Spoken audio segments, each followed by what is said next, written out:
Okay, so dear Dharma practitioners, be comfortable yourself and relax your body. Keep your back straight, neck head straight in one line, and your right palm on your left. So gently close your eyes and bring your attention to this bell sound. And while you focus into the sound, mentally relax your body, relax your mind, and relax your breathing with your thoughts. Do nothing extra. Just follow the sound, please.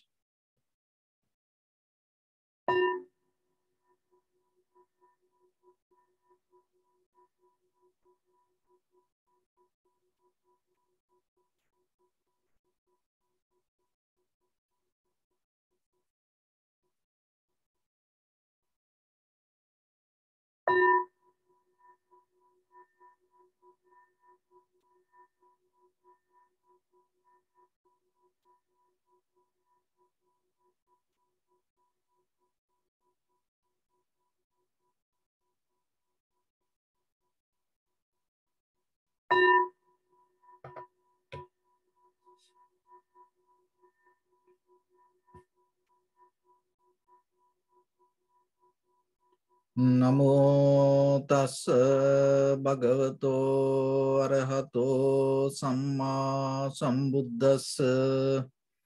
Namo tassa bhagavato arahato samma sambuddhassa. Namo tassa bhagavato arahato samma sambuddhassa. Homage to the Blessed One, the Exalted One, the fully Enlightened One. So, dear Dhamma practitioners, before we start our practice session, as usual, we'll take few minutes for ourselves to understand how this meditation can help for us to develop our inner clarity. So when it comes to meditation, here we mainly practice two mental cultures, two mental practice methods. So the one is tranquility meditation, another one called vipassana meditation or the inside meditation. So tranquility meditation, the Pali word we call the samatha, and the inside meditation we call vipassana. Those are very classical words. So when it comes to tranquility meditation, the very purpose of that practice, develop a very undisturbed mind. So once you have the undisturbed mind, from there, the very nature of the vipassana mind, it takes you to deeper level to understand our own inner experience. So understanding inner experience, why it is necessary? Because as you know, you just respond to your thoughts. You don't know from where it comes. You just know it as once it appears as a thought. But remember this and listen very carefully and try to get it. Before your thoughts appear, underneath, somewhere in an unknown region in your body, it keeps generating. But you don't see. You see when it appeared. So as example, you can say, oh, I like it. Oh, I feel so happy. I am sad. I am worried. I am angry. You see only the anger. You see only the happy moment. You didn't see from where it came. So in the vipassana level, so even the tranquility level, you can't see it. That is the most important part when it comes to the vipassana meditation. So the And nowadays, as meditation, most of people try to maintain the thoughts rather than seeing from behind. It is a too different behavior, character, methods. Just maintaining thoughts. You can name it as a meditation and you can do many things. But the Vipassana meditation is a totally different way of method, practice, path. It's go into deeper to see from where it comes, see the origin. So that is the very purpose of the meditation. So go into that to see that the beginning, as example, the feelings. So sometimes maybe you feel something back on your head and maybe you just react, that's it, but you didn't see the beginning of it. So the beginning of your feelings, sensation. So the beginning of your thoughts. So the beginning of all the reactions. So Vipassana level take you to that, and that is where you recognize how this happens. That is where you really understand the causation. So go into that, you need a one tool. So that tool we call the mindfulness. So the mindfulness is the method that take you to the depth and allow you to see how these things arise. And not only the arising, and how this exists and how this disappear. How the feelings or the sensation or the thoughts, how this everything arise and exist for a while and then how it disappear. To see this, you need the mindfulness. Without mindfulness, you can't see it. So the very purpose of this whole meditation practice, we try to develop the mindfulness, strengthen the mindfulness. So this all the text is related to that. So then, even our tranquility meditation, the very purpose of that is uplifting, strengthening the mindfulness. But there are a lot of meditation techniques, methods. It doesn't take you to that level, that path to develop the mindfulness. It may develop the concentration, but it doesn't develop the mindfulness. So this tranquility meditation and the Vipassana meditation, mainly, what is the difference in between other meditation techniques? This is the reason. It mainly go to the mindfulness, and through the tranquility meditation and the Vipassana meditation, it strengthens the mindfulness. And why you need the mindfulness? To see the beginning of the experience. So the very challenge when it comes to mindfulness is that undisturbed mind. So how then we can get out of this? How we can get out of the distractions? Because sometimes that if you not aware about the distraction and go behind it and start to respond to that, what will happen by the time you get out of the mindfulness? Another thing is, if you resist the distraction, you fight with the distraction. If you don't like the distraction, this is very important because most of the time we don't like distraction. If you get mad, angry, disappointed regarding the distraction happen, you know what will happen? That distraction becomes stronger. So remember that. For then any reason from today, if you don't like something, just make it very limited to meditation. Then by the time you are capable to apply to any day-to-day life. So as example, newly born child. This is how you can apply it to your day-to-day life. I don't want to bring the names or the connection or the relationships to you. Okay. Just imagine newly born child, no any experience. And there is something that asks from you, and there is no any relationship to that, to you or them. And you resist. You say no. This child becomes stronger to get that from you. So your mind the same. So that's why there's no struggle, there's no fight. Don't go to fight with your mind. You lose the mindfulness. The whatever all other things will become stronger.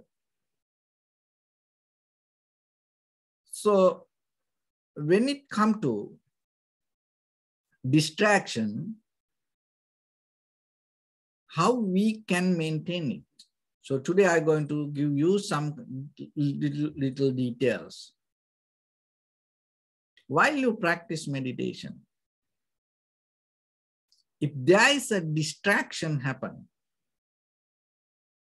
just recognize it as a distraction and observe it.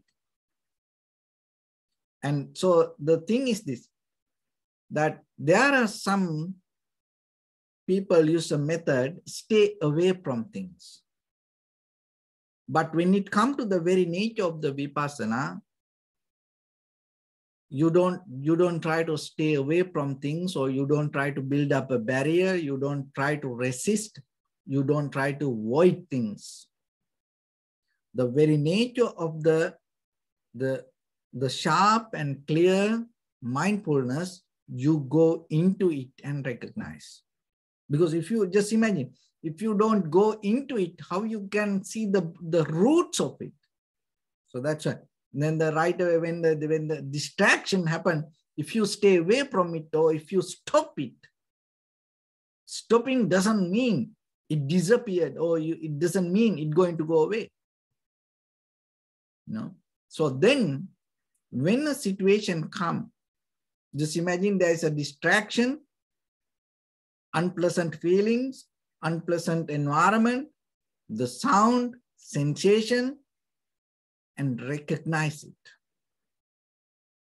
So recognize it, and you recognize it as an unpleasant sensation. Don't react to it. Recognize it as an unpleasant sensation, notice it. And at the same time, see that before that unpleasant situation arise, how your thought used to be.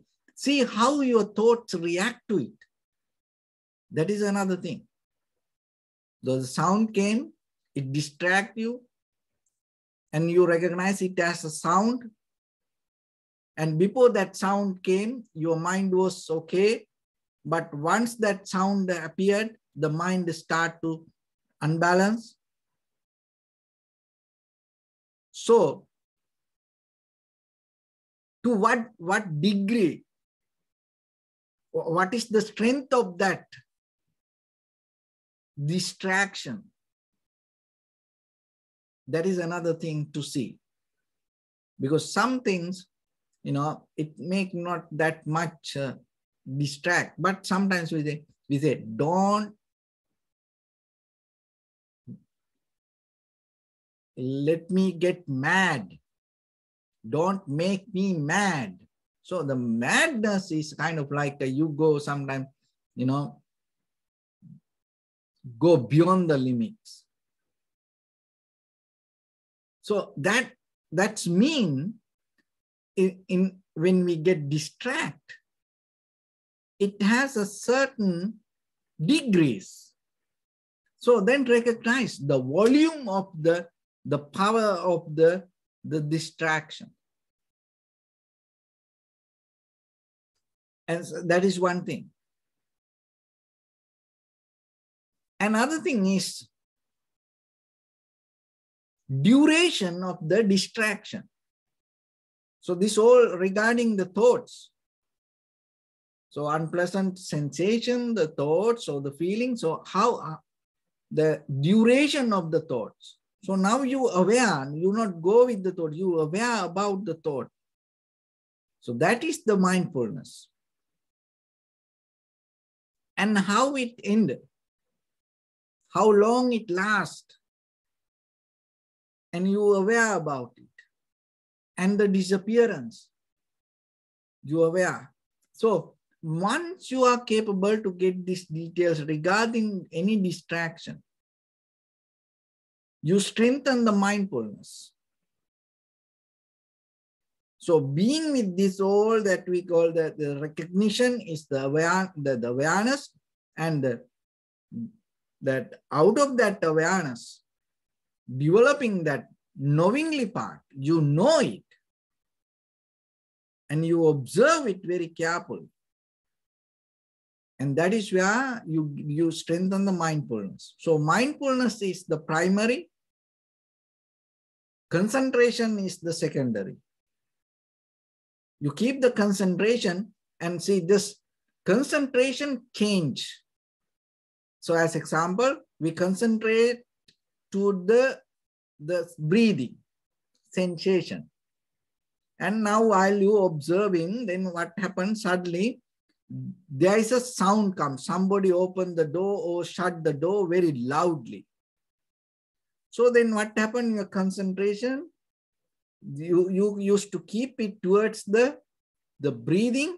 Now suddenly that distraction came. You concentrate to the thought of the distraction.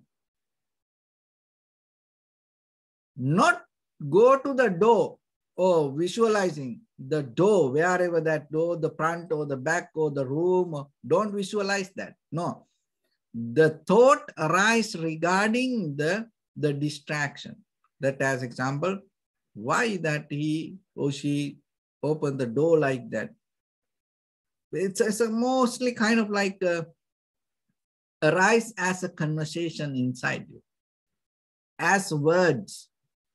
That most of the distractions will respond in the beginning as words. So you focus to the words. So your focus was to the sensation.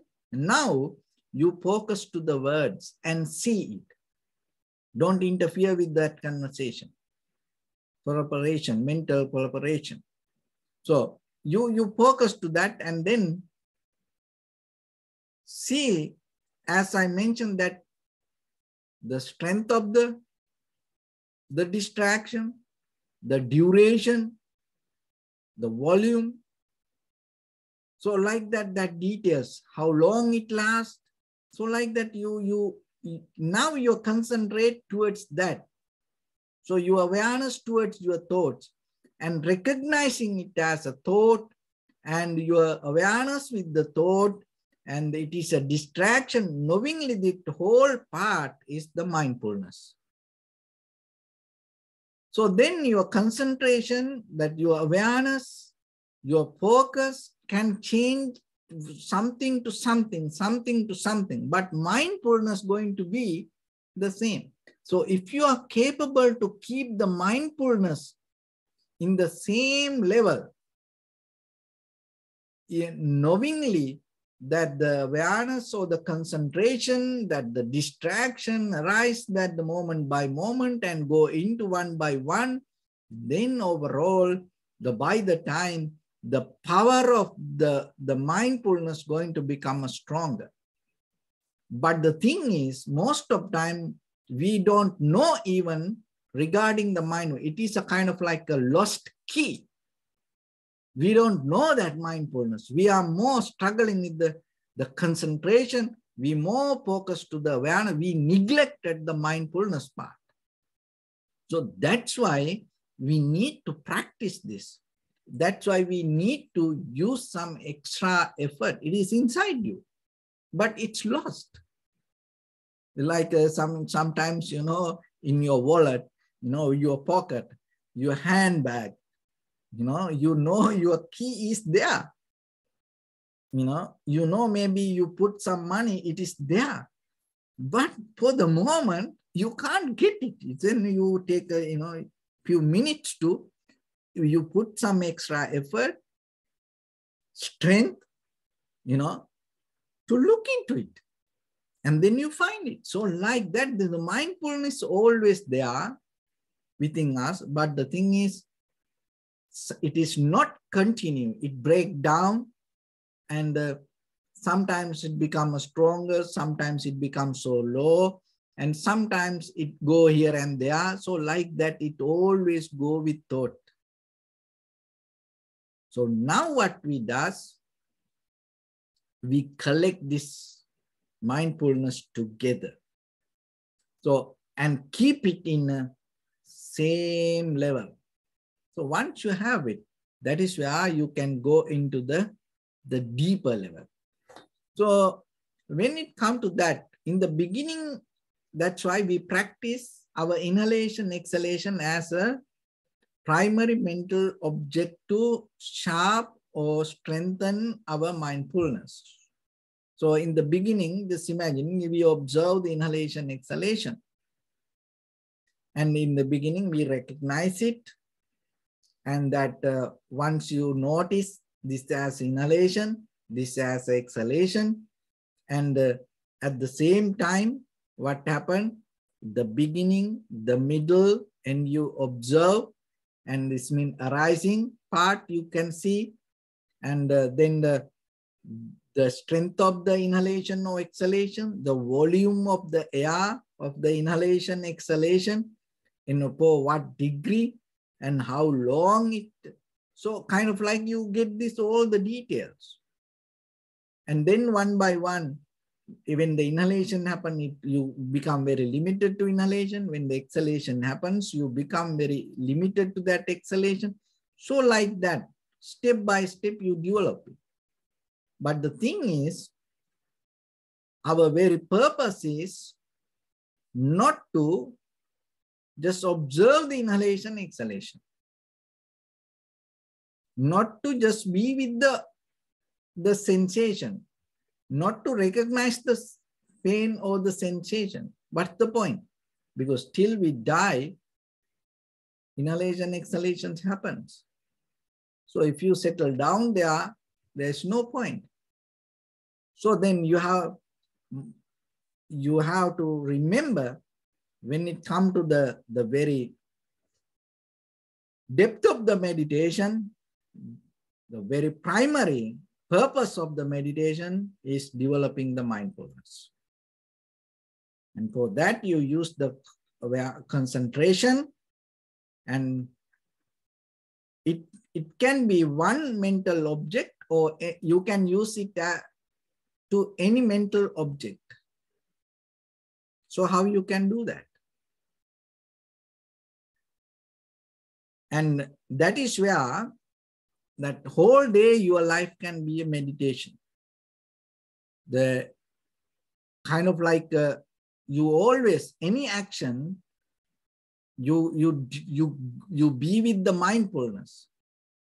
So then the actions change. Then anytime, anywhere, you strengthening sharpening the primary part of your life. So that is mindfulness. So when it comes to that, the major that you may have heard the word hindrance. We have 5 hindrances. So one of the main way that get out of the hindrance, recognizing. So that's mean becoming mindful. So in any situation in your life, so from today, try to change your attitude regarding that we respond towards situations, because we think, I want to make life like this, like that. So there is no way that you can make a life. The life is already there. and life is already with you. Only thing is, using that everything, you can just make something happen. That's it. There is no that you can bring a very brand new method for the life. There's no. That's why sometimes maybe 100 years ago, somebody wrote, sang a song, and maybe it's kind of like about you. Had, read that, write a novel, and maybe it is kind of like your life story. So there is no that such a brand new way of life that you can bring. We have only bodily, verbally, mentally actions. These all actions come as a result of cause and effect. That causation is the very similar to me, you, and everyone. There is no different causation going to happen to you. So then, as example, when you become happy, there are roots that you never saw. Only surface level, the reason, the outside layer you hold, and you say, oh, I am happy for this. But the very root came from the same road. So that's why in the Vipassana level, you are capable to go into that depth and see the very beginning of that, the feelings or the sensations or the experience. And then you recognize it is not something that independently, separately, with a certain identity only related to you. You recognize it comes as a result of many reasons. So that understanding will void the divorce you from claiming this is me. So sometimes we divorce from the husband, wife, we have a relationship so like that. To build up a relationship to me, you hurt me. Because of that, I divorce you. But in the Vipassana level, you divorce from the identity or the idea of me. And then there is no way that no one can hurt you. No any situation can hurt you. So that's why that method, based with the mindfulness. So then when it comes to the desire, when the desire arises, the same method, the way that you observe the inhalation, exhalation, you just recognize it, notice it. This is a desire. You don't need to resist it. Who you are to resist the mind. Look at the world. Look at your own life. Are you capable to resist anything? Are you capable to get out of any thoughts? Because it arises from you. That's mean that thoughts you. Then if it is you, then how you can get out of thoughts? And sometimes, you may think, oh, I am, I don't like anger, but I'm getting angry. So if you don't like the anger, you kind of like separate the anger from you. No, you are the anger. You are the happiness. You are the life. There is no such a thing called life and you separate. You are the life. And, oh, I don't want to be worried. Oh, I am always worried. You are the worry. So once you recognize that, that is the one of the major breakthrough that happened in the human history during the Buddha's time out of his teachings. Once you recognize that, the whole diagram going to change inside us. Because now we think, oh, I am separate, this whole experience separate. No. So then when the desire arises, you become mindful. Notice it. And you recognize how the thoughts respond to that, how the thoughts change with the desire. Because before the desire arise, your thoughts were so calm, relaxed. Once the desire arises, now your thoughts become totally different. It's now like a wild animal. But before, you was a kind of like in the middle of the jungle, 1,000 years ago, kind of like a ascetic, yogi, you so calm, and people, when they saw you, they thought, oh, you should be a monk, but when you get mad, they're the same people say, oh, you are like a demon, So now you see the same thought, the same person, how the thought changed. And other thing is, how degree that desire exists in you. Rather than responding, you just observe. And the volume of the strength or the power of the thoughts, how long it lasts. And then you will see. And the most of time, you don't believe that it's most of time only 20 seconds. And there is a book, in that book, that name, I think it's called First 20 Seconds. In that research, what it tried to tell, keep your favorite books. If you like to play any instrument, keep it close to you. If you like to practice meditation, keep a cushion next to you. So like that, you set up the environment. And when the thought arises, in the very first 20 seconds, you have to respond to it. And then you can go. Why? And if there is a negative, unwholesome thought arise, somehow very first 20 seconds, if you are capable to manage it, you change from your life hell to heaven, So it's a 20 seconds. But the thing is, this thought current take us. So there is a book, and try to find it and read it. It is very good. It is very important. Then you recognize that. And sometimes we make a big deal out of that, our thoughts. So somehow, when the desire arises, you see it. And you observe it. And then you recognize it disappears. And then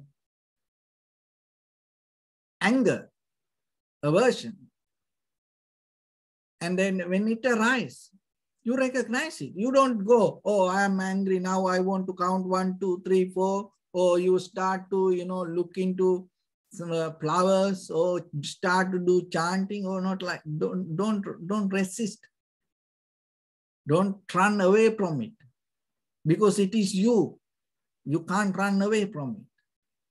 You observe, you become mindful. Oh, I am angry. And just see it. And maybe in the beginning, it becomes more powerful. You see that. Because in the very subconscious mind is still, you want to fight, and you see it as a negative something. There's nothing called, this 5 hindrance, not negative. Remember that. This is a very wrong way that we address the life. It is not negative. It is not bad. It is life. That's it. Then we have very dualistic mind, or right, wrong, good, bad. Look at the world. We know a lot of good things. Have we ever, build up the good life or the good world around us?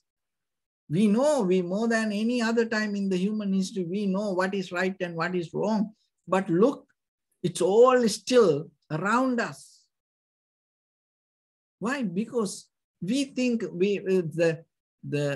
this all the hindrance like bad. No, it is you. Only thing is just be mindful. And when it become mindful, you will see what will happen. It start to slow down. and keep observe. And Vyapada and the Tinamidda, it's a kind of like the, the laziness, sloth and thoughtful. When the laziness arises, observe, be mindful about it. And when the doubt arises, be mindful about it. Don't try to fight. So that way, be mindful about all the mental conditions and see how your thoughts respond to that. To what degree and what is the volume of the strength of that thought. So then what will happen? In the beginning, you observe it and then you will see it will disappear. So in the middle of this observation, you didn't know from where it came and you don't know where it goes. Okay, the desire, aversion, sloth and torpor, and the restlessness, doubt, those are the 5 hindrances. So you don't know from where it came and you don't know where it went. But you experience it, and now you experience in whatever the moment. So then by the time what happened, you are capable to see when the desire arises, you are capable to see. In the beginning, we just saw once it arises. But once the mindfulness becomes sharper, what happens? You are capable to see how it arises. And then when you are mindful, by the time what happens, you are capable to see before it arising. And at the same way, in the beginning, you just saw the desire arise, anger arise, and then disappear. You don't know what happened to that thought. But keep observe. So by the time when the mindfulness becomes sharp, you will see that disappearance means it settled down with something. That means it didn't completely vanish. It's somewhere. As example, somebody, oh, I want this, I like this, I like this. So, well, like children, when they cry, they want something. So then the desire arises, and then you give it to, okay, here. And then the child becomes so calm, your mind becomes so calm. And then you think it disappeared. It gone. It didn't go. It settled down with dissatisfaction. So that's why these 5 hindrances mean it not come from somewhere. It is you. It is your head to toes, your each and every atom, each and every body, all the muscles, the bones, the blood means your 5 hindrances. It's there. It always turning to one thing, it's go here and there, synchronizing each other. And it transforms to desire. And when the desire is arise and the aversion is settled down. But when the desire is not settled down with the satisfaction, what happened? Then the aversion is there itself, and then it comes. And then the sloth and torpor, sleepiness, tiredness, and you struggle, get angry, mad, it doesn't work. And then, lethargic mind comes.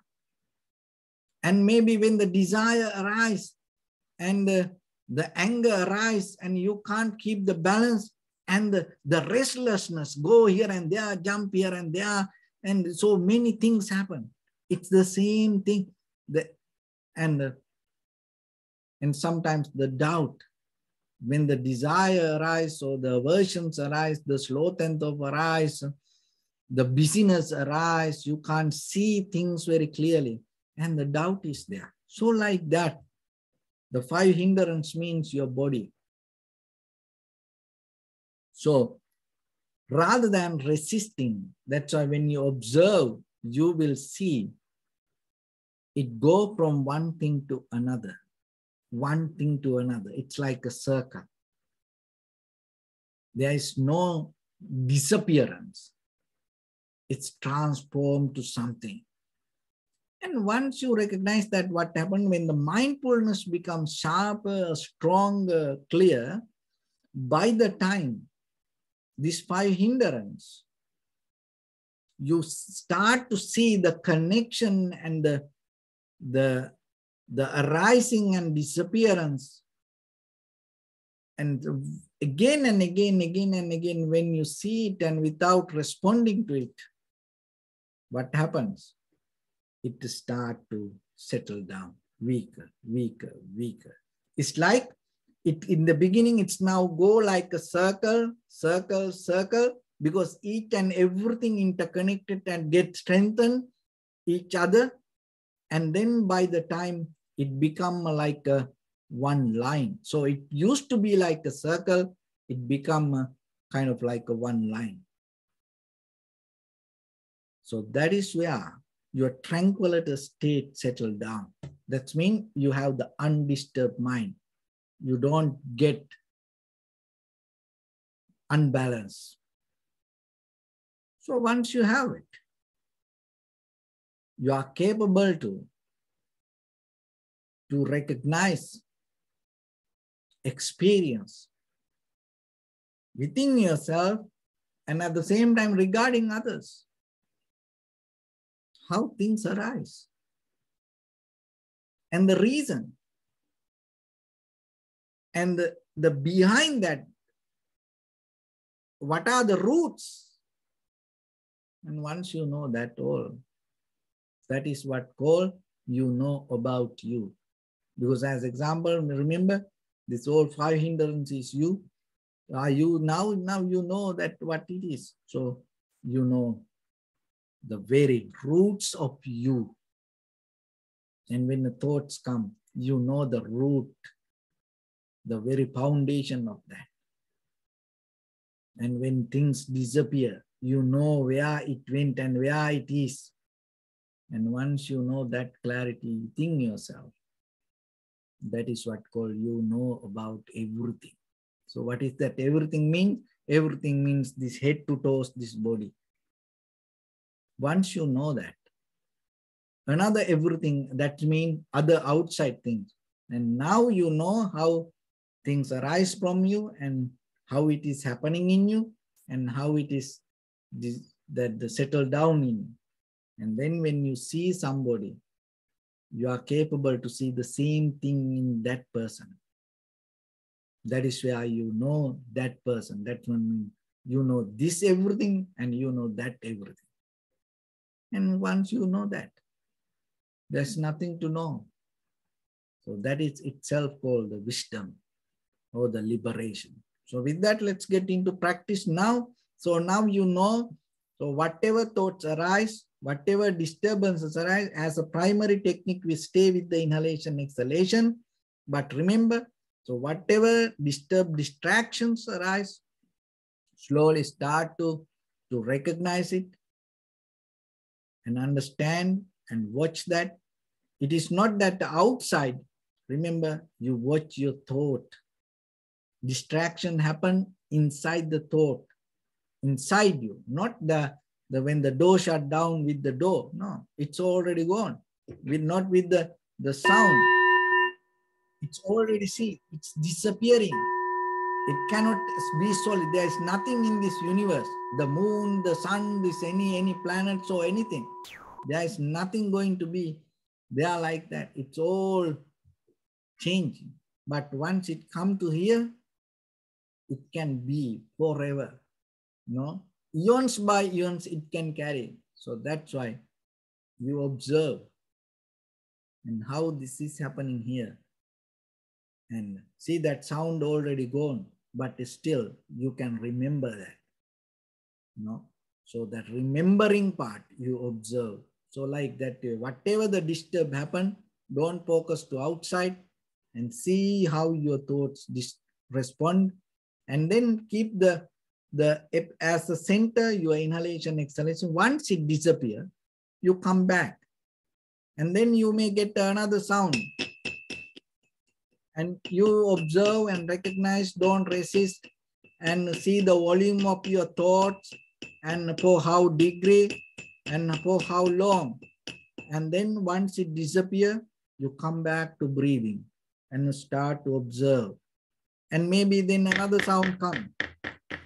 You go with it, and then you recognize the volume of sound and how your mind responded. Maybe before that sound, this sound is more better for you, more you are comfortable. So volume of the degree, the thoughts, and how long it lasts, and you again settle down with the breathing.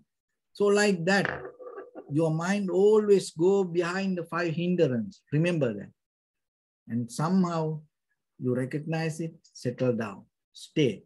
If you don't recognize anything, stay with the inhalation, exhalation. But suddenly, if you get disturbed, distract, recognize it.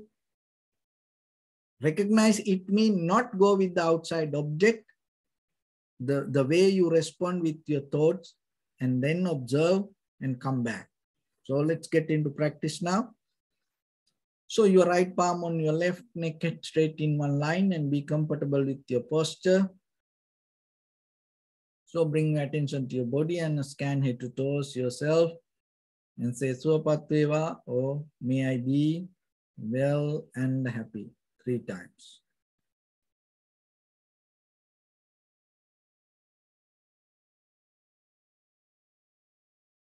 Take a moment and think. We gathered here in this moment to practice this ancient meditation technique. All the Buddhas, all the enlightened masters followed this path and achieved wisdom. So we also gathered here to accumulate that knowledge. In this moment with this sitting, may my body become more comfortable. May my breath be more smooth. May no difficulties come to me. May all the success come to me. Also think for a moment. This is the last moment we're spending in this very lifetime. And detach your mind from all your past memories and as well as any kind of future thoughts. Just try to remain in the present moment, observing the sensation of your inhalations and exhalations. And whatever distraction happen, see how your thoughts respond to that. And once it disappears, again come back to your inhalation, exhalation. So in the beginning, deeply and gently, breathe in, breathe out 3 times, please, and find the sensation.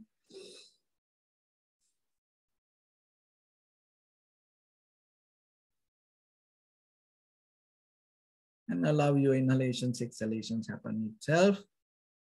And keep the mindfulness towards whatever experience come to you, and keep follow the sensation of inhalation, exhalation. Do nothing extra.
Bring your attention to your body, please. Observe your posture.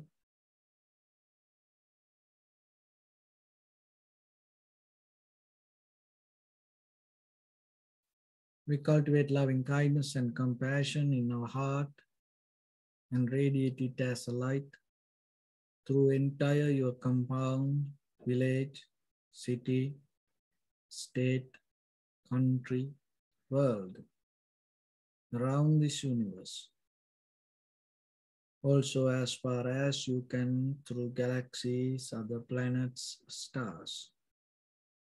Reminding yourself like this.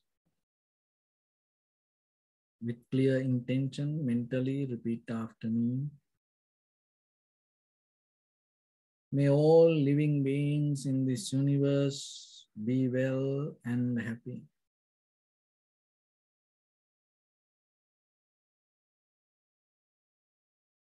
May everyone be happy and safe. And may their hearts be filled with joy.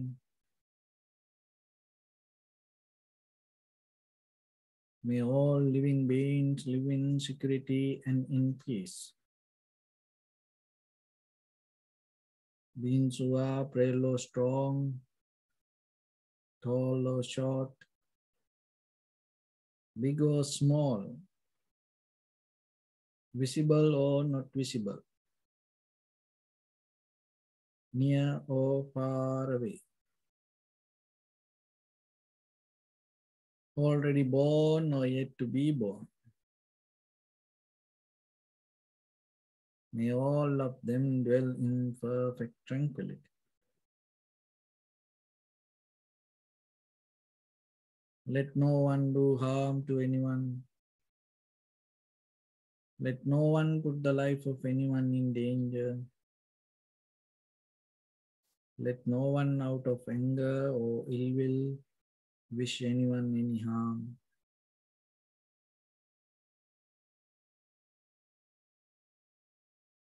Expand the loving kindness and compassion beginning from your heart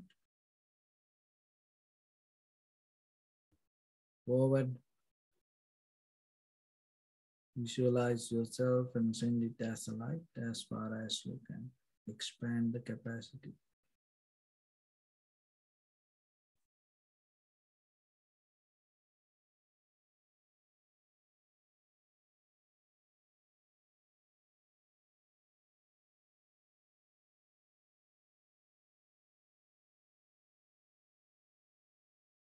To your backside.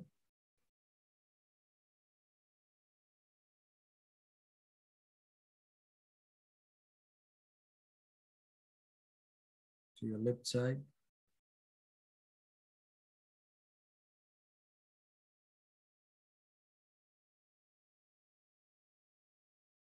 And to your right side.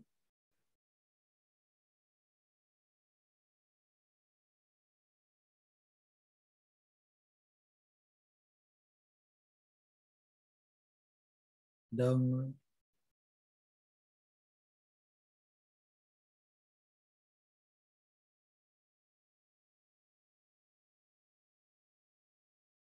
And upward.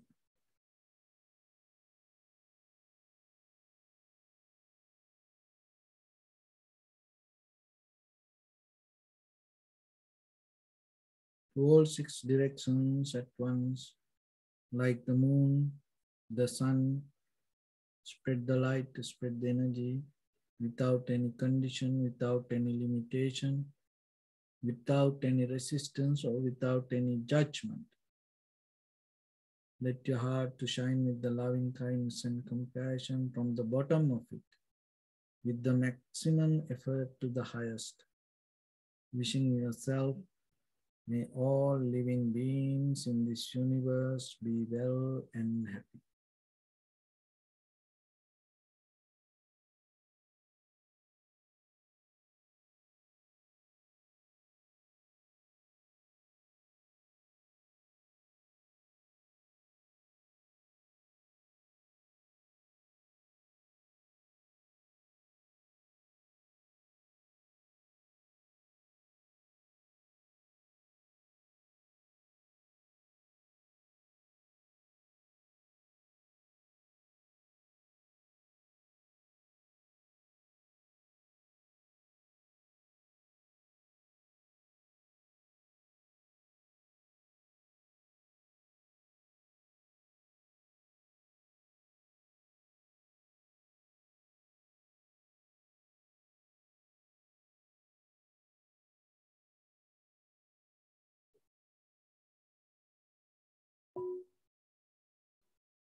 Say sadhu, sadhu, sadhu. So first of all, we offer this practice to the great qualities of the Buddha, Dhamma and the Sangha.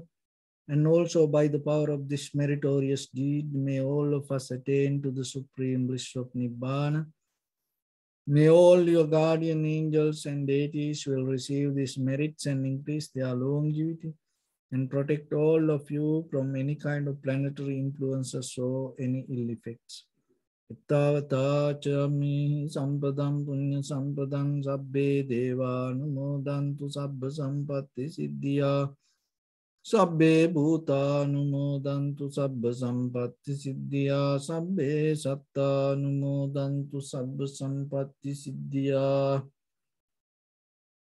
Imaya dhammanu dhamma patipattiya buddham pujemi dhammam pujemi sangham pujemi. Addaya imaya patipattiya jati jara vyadhi maranam ha paribunjisami. Idamme punya kammang asavakkaya vahang hotu sabba dukkha pamuncatu. Bless.